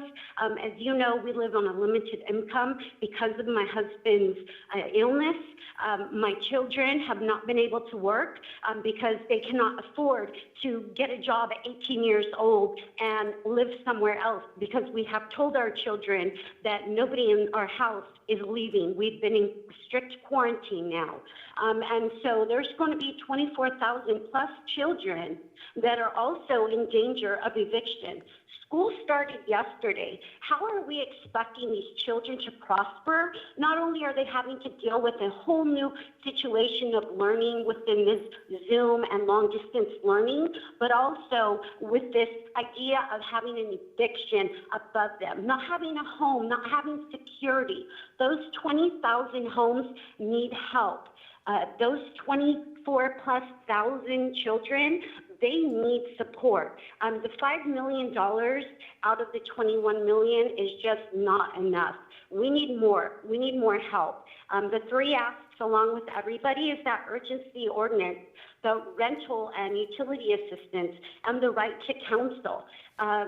Those are things that are needed. And so I'm asking the board to please consider that, we need a regional approach for housing. This crisis is only going to get worse. We were already struggling in Kern County, and with this unexpected pandemic, it has now forced us into what Alsip accidentally said, a panic, but that was the most true thing I've heard him say in a long time, because we as a county should be in a panic right now. Our numbers keep increasing. Those 11 deaths that he said that he's reporting today, those families are going to be added to this list. Those 286 new cases, those people are now going to be having bills to pay. Ms. Solis? Nobody's helping to pay medical bills. Can you wrap up, Ms. wrapping Solis, up. please? Thank you. I'd just like to say that we do need help, and although I appreciate $5 million, it's really not going to be enough. We need a comprehensive plan in order to help save our communities. Thank you. I appreciate your time. Goodbye. Thank you, Ms. Solis. Our next speaker is Jasmine De La Aguila. Jasmine, if you would unmute your phone by pressing *6, you have 2 minutes to address the board.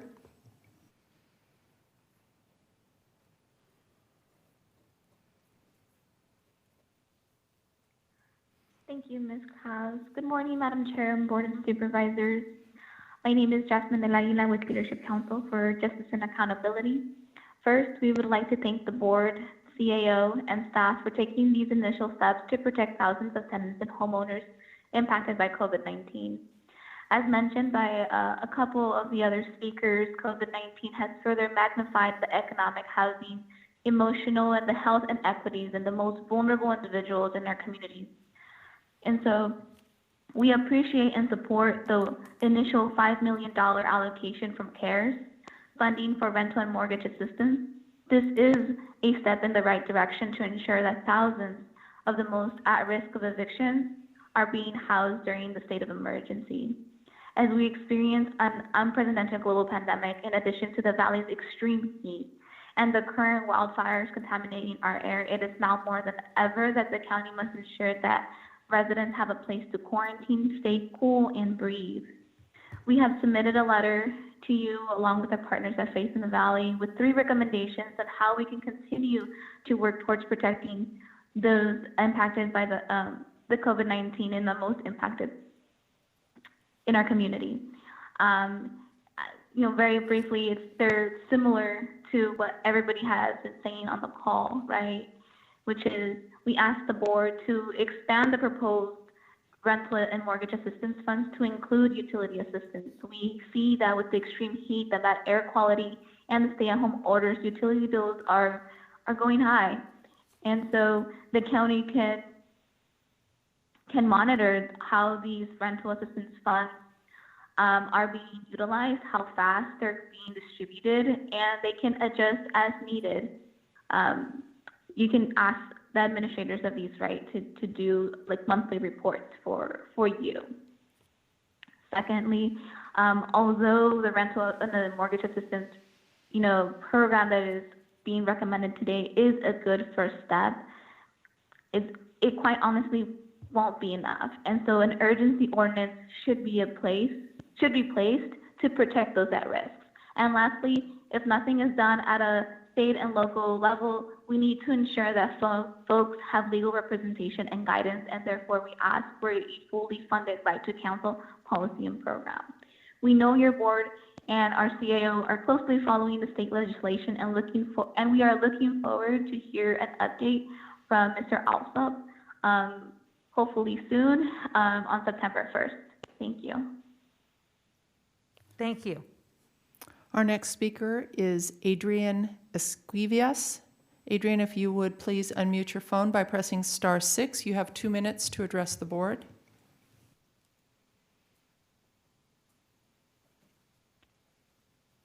Sorry. Hello, my name is Adrian Alfred Esquivias, and I'm calling in from Bakersfield, California, and I am in District 2. Before I begin, I would like to extend a warm welcome to everyone from the community who could find the time to be here. I would like to thank the board for placing this item on the agenda, and I pray for the health and safety of Kern County. I first would like to recommend that the board strongly consider the 3 proposals shared by Ms. Patel and many others today. I would also like to stress the severity of the situation that we find ourselves in. COVID-19 cases are not expected to peak till April. The virus will not go away in May. The economy may not start to recover till a vaccine is found. Main Street will experience a downturn until people feel safe again. 40 million Americans, according to the Aspen Institute, will be homeless by the end of September if eviction moratoriums will be allowed to end. That's a national catastrophe. That's a moral catastrophe. That's a health catastrophe. In 1 month, 12% of Americans could be homeless overnight. In Kern County, we're looking at 5 years of typical eviction rates occurring all within the span of a month. Now, secondly, I want us to go ahead and do some imagination. I want us all to imagine what would happen if that is allowed to happen. What would that do to your reputations, to our reputations? How will our progeny talk about this moment in time? What would the future generation think about the generation that took away all of those libraries and those fire departments in their communities and their homes in a time of increased budget spending for the police? What would that do to our neighbors and healthcare workers? You will have people huddling together in newly sprung up Kern County Board of Supervisors homeless encampments underneath freeway overpasses, dry canals, and public space parks. A lapse of eviction moratoriums would be a COVID-19 super spreader event that would further burden our healthcare system and overworked healthcare workers. The proposed $5 million from the CARES Act wouldn't be enough on its own. The average rent is about $1,000 in Kern County. With 20,000 homes, $5 million isn't enough. What happens after September? Finally, I want us all to come together and imagine some solutions together. We are not allowed to just receive federal funding and then say that the work is done. The work is never done. Further action must be taken, such an extension to the eviction moratorium and making the right to counsel easily accessible to those facing future evictions. Relief and aid must be given to tenants. Thank you, and I yield my time.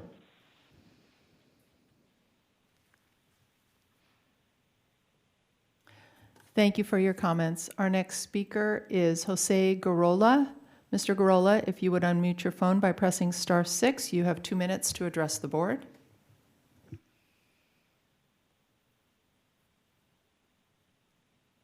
Thank you again for the opportunity to address the board. I echo the comments of many of the public speakers and members of the public speaking today regarding the 3 asks. I thank Supervisor Perez for pushing to have this on the agenda I want to thank Supervisor Maggard for seconding that motion and ask for their support and their vote in favor of the relief fund.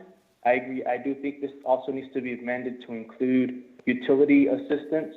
And I also ask that this board adopt an urgency ordinance or either call a special meeting within the next week to do so. It is imperative. And I think many residents within within this county will be negatively affected if this doesn't happen. The city of Arvin is watching the actions of this board, and if they fail to act, then we are prepared to adopt our own. Hopefully, the county decides to adopt one county-wide. And I ask that many of the board members are going to be on the board, for another 2 years. The elections, they passed the primary in March, but if those of you that were up for election, or all of you, would have to speak to the voters this November, I think that this board would have taken action months ago. Just because you guys are not up for election this November doesn't mean that the voters will not forget. There are plenty of people within District 4 and throughout the county that are willing to take up action. If this board does not do what they need to do to protect the residents and take this action, I urge that this board approve the 3 actions recommended by the people that are speaking here today. Thank you. Thank you for your comments. Our next speaker is Brian Osorio. Mr. Osorio, if you would please unmute your phone by pressing *6. You have 2 minutes to address the board.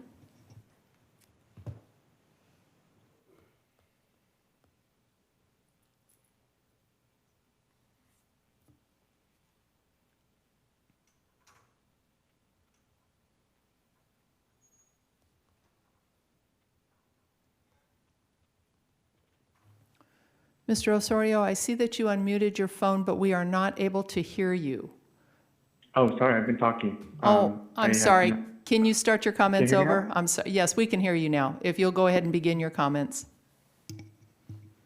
Okay, yeah. Hello once again, Chair and Board of Supervisors. I'm calling to just reiterate the comments of fellow community residents, community organizations, community advocates regarding housing. 3 main asks, which is 1, to push you to implement an urgency ordinance that allows for protections of tenants so that they won't be evicted. 2, for rental, mortgage, and utility assistance. And 3, a right to counsel. This is access to legal representation to help you fight unfair evictions. This is an issue in Delano, which is why a few months ago I recommended our council to adopt a conditional eviction moratorium, but it's not far enough, and I believe that our surrounding communities should also have that type of protection and more. Thank you for your time. Thank you, Mr. Osorio. Our next speaker is Elizabeth Spavento. Ms. Spavento, if you would unmute your phone by pressing *6, you have 2 minutes to address the board.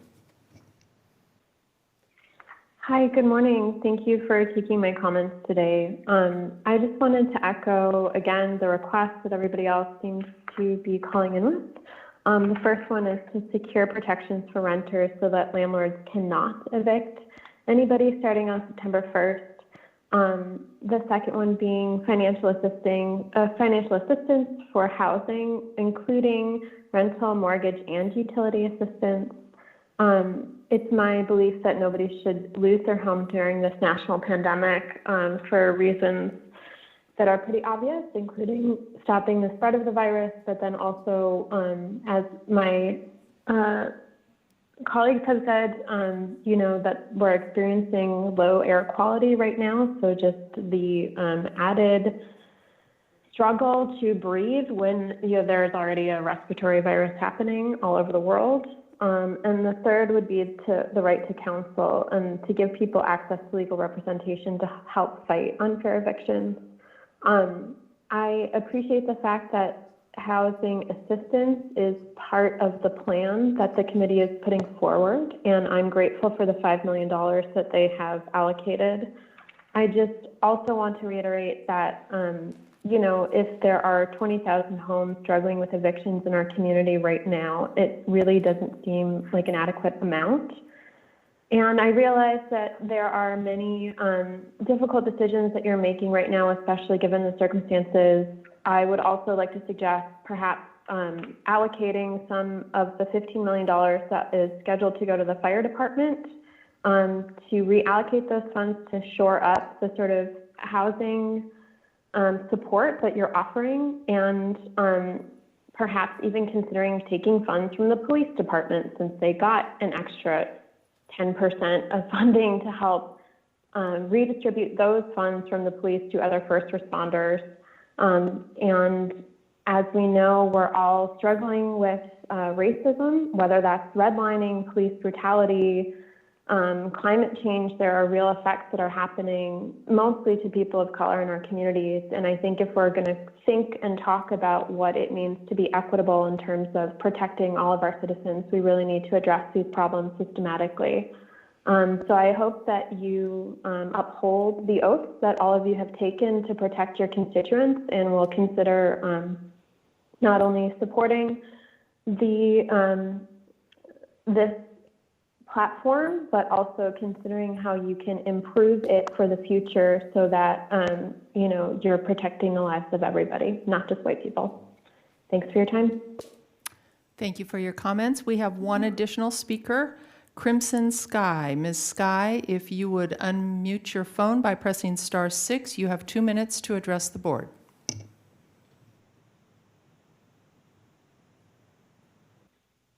Good morning. My name is Crimson Sky, and I'm calling from Bakersfield, California. I would like to thank the Board of Supervisors for the opportunity to speak on this housing issue. I basically want to echo what everyone else said in this of the 3 asks and the absolute necessity to do more in such an insane time, and just to try to imagine what it might be like for some of these children that are in these situations where their parents might be facing eviction or just facing such hard times. And I would like to urge the board to approve the 3 actions, implement the urgency ordinance to protect tenants from eviction, the rental and mortgage assistance to include utility assistance, and the right to counsel. Thank you for letting me speak on the topic. Have a nice day. Thank you for your comments. Madam Chair, members of the board, that concludes public comment for this item, and just wanted to let you know that we did have a clerk upstairs that was continuing to take calls as they came in, and your board heard from every constituent who called in wanting to address the board. Outstanding. Thank you, and thank you to your clerk's team upstairs. I really appreciate that. I see that we have public comment. Our Director, Lorelei Oviatt of our Planning Department. Good morning. Good morning. Thank you so much. As you know, the Planning and Natural Resources Department manages the community development area as well as fair housing. I'd like to take this opportunity to thank you for this contribution from the CARES Act. This is a very important fund. In addition, I wanted to brief your board that, as I noted, you have received from HUD a second ESG CARES Act. We are taking applications. We are reviewing an application from CAPK for an additional over $2 million. They will be able to do utilities as well, and we will look to see if we can provide them even more of this funding. That will come before your board after review of this application, but I wanted to thank the coordination with the CAO, the Housing Authority, and all of the providers who have stepped up. I want to remind your board that back in 2009 and 10, we actually had this program through something called the Neighborhood Stabilization Program. So we have done these programs before with federal money and state money. There is a process for them. They can be streamlined, and I look forward to bringing that item to your board. Thank you. Director Oviatt, thank you. When should we expect to see that? That's exciting, and I'm sure the public is happy to hear that. In the next couple of weeks. It is not on the next agenda, but we hope to have it on the agenda after that, which is September 15th. That's what we hope. Thank you. Mid-September. Thank you so much, Director Oviatt. Mr. Service? Yes, Madam Chair, members of the board. Along those same lines, I am aware that currently our folks over at ETR have received funding and are operating a program through the State Workforce Board that provides utility assistance for people impacted by COVID-19. So we're reaching out to the Housing Authority to coordinate that existing program with this rental mortgage relief program so that applicable folks that are impacted can utilize both programs. So I think we have some options here to help meet that need for utility assistance as well. So that is fantastic. Thank you. That's good news, Mr. Zervis. Thank you so much. Seeing no other public comment, are we complete with public comment in writing and the folks that are waiting? Yes, we are. Okay, fantastic. We're going to move then to my colleagues. I see Supervisor Maggard has punched in. Thank you, Madam Chair. I want to thank you for your urging us to pursue this issue, and I want to thank particularly staff, Mr. Alsop, Mr. Zervis, and those who support you for turning this around so quickly. This would normally take weeks, and it's been a week, and you have it back in a robust, complete fashion. So thank you very much for that. And I want to thank all of our staff at the county. This isn't the only area where our staff just has been responding in an extraordinary fashion, top to bottom, all the way across the board. So thank you to all of our wonderful staff at the county for trying to help people in this tough time.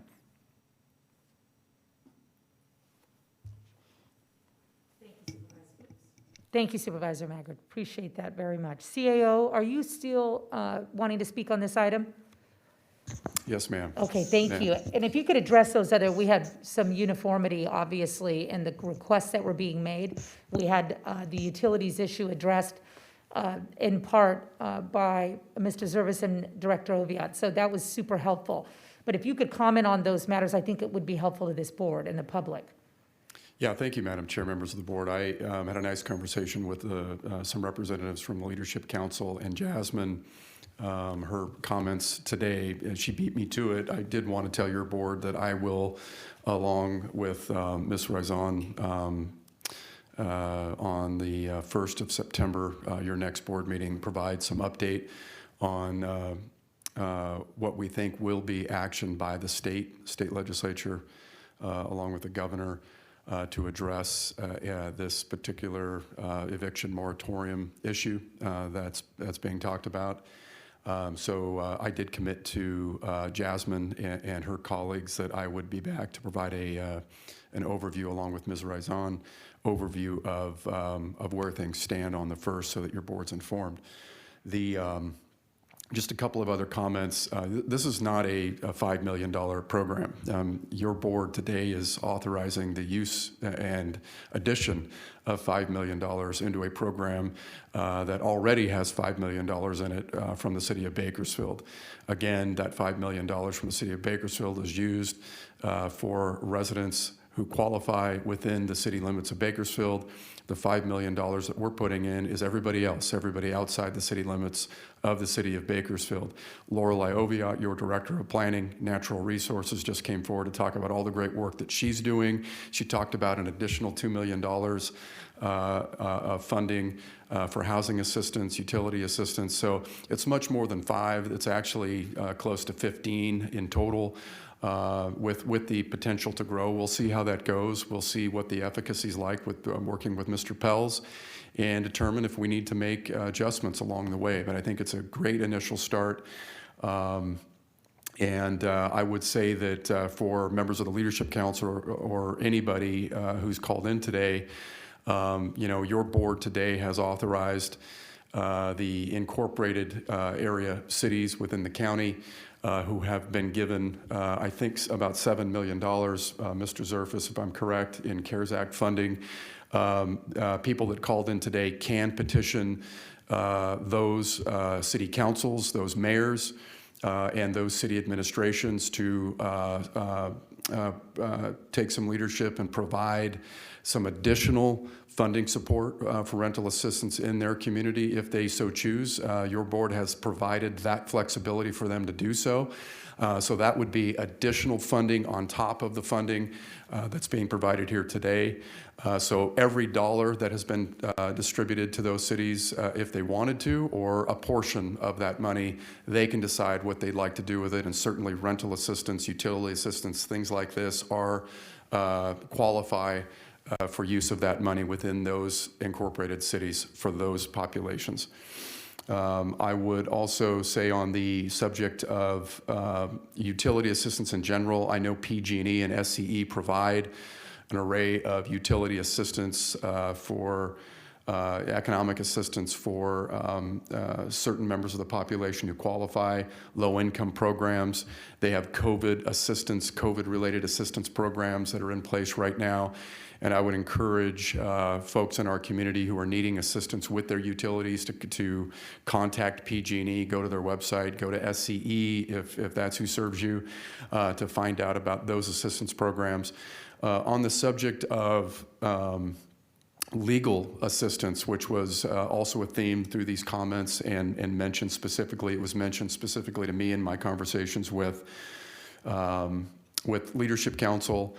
I think it's a relevant topic and certainly one that is worthy of conversation. I want to ask if Ms. Rezon wouldn't mind maybe talking a little bit about programs that exist currently for certain members of our population on this particular issue as it stands today. Thank you, Mr. Alsop. Yesterday, as I was receiving the written public comments that you've heard this morning requesting the legal counsel, I kind of became curious about what is available locally just as of right now. So I started just with going to the Greater Bakersfield Legal Assistance website, knowing that when I've had meetings with them, they do talk about not only homeless, but renter and landlord issues.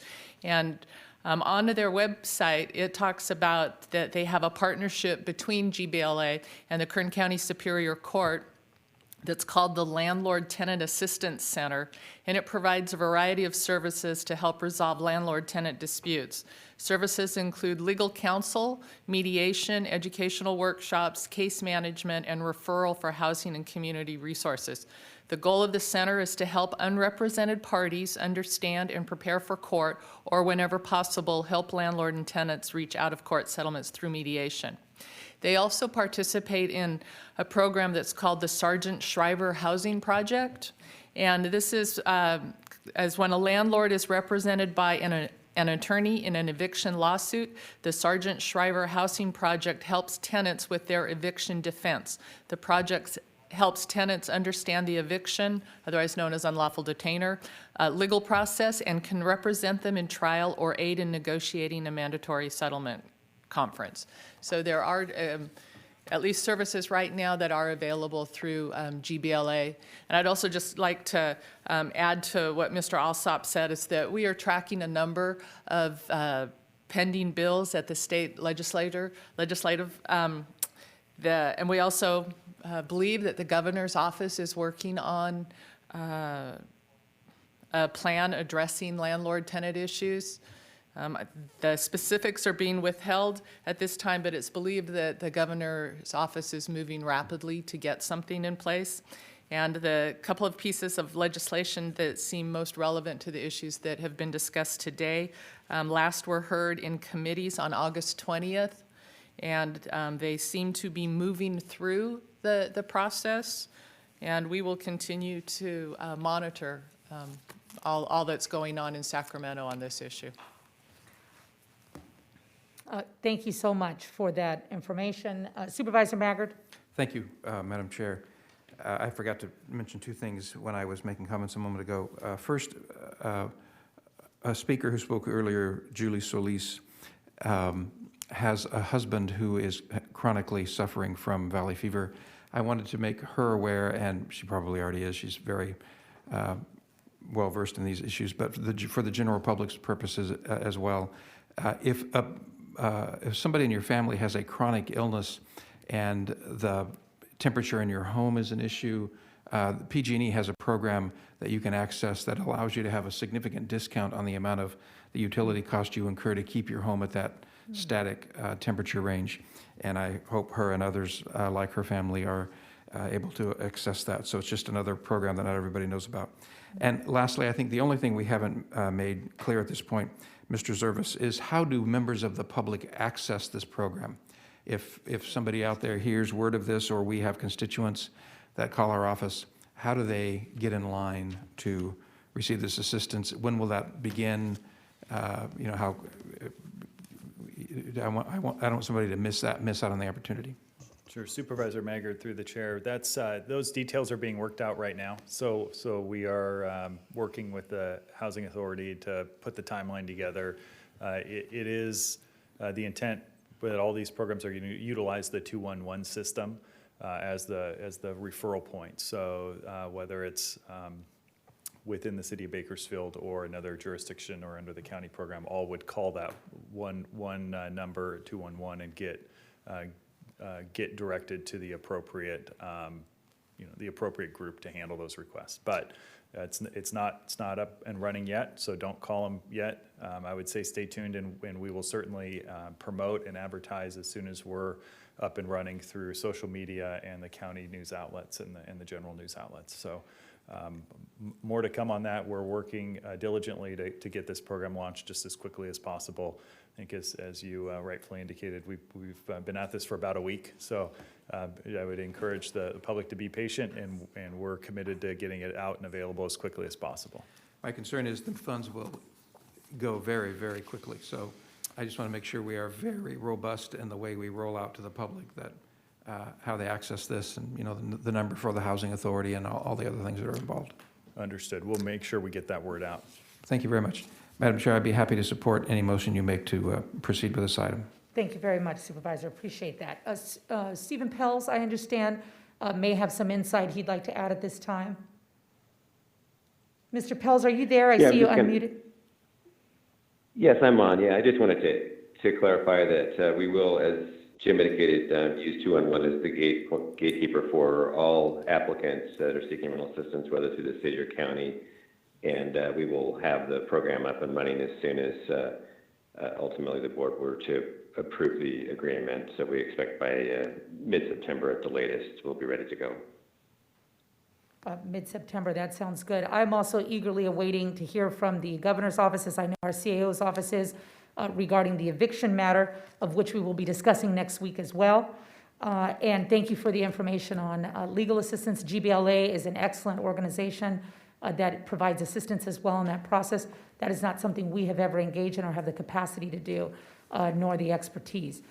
So I appreciate all of the input and the direction. I am proud to be in a position, and I'm going to exercise the Madam Chair's discretion and make a motion myself on this $5 million, which we recognize is a start. It is in addition to the city's efforts, as well as the flexibility of local jurisdictions to use their monies to help their people in a flexible and reasonable fashion. So at this time, I would like to make the motion on staff's recommendation. I want to thank you, Mr. Zervis. Thank you for Mr. Alsop, and to my colleagues, compassion and flexibility and creativity in helping the people of Kern County. Second. Thank you, Supervisor Couch. We have a motion and a second. Please cast your votes. The motion is approved. All ayes. Thank you very much. That was a great suggestion, Supervisor Maggard. Thank you. Okay, this brings us to the end of our morning session. We will not have a PM session, as the budget hearing is always a special day. We are, however, going to adjourn in a moment to consider items under CAO 103 and 104. Mick Gleason, thank you for your motion to adjourn.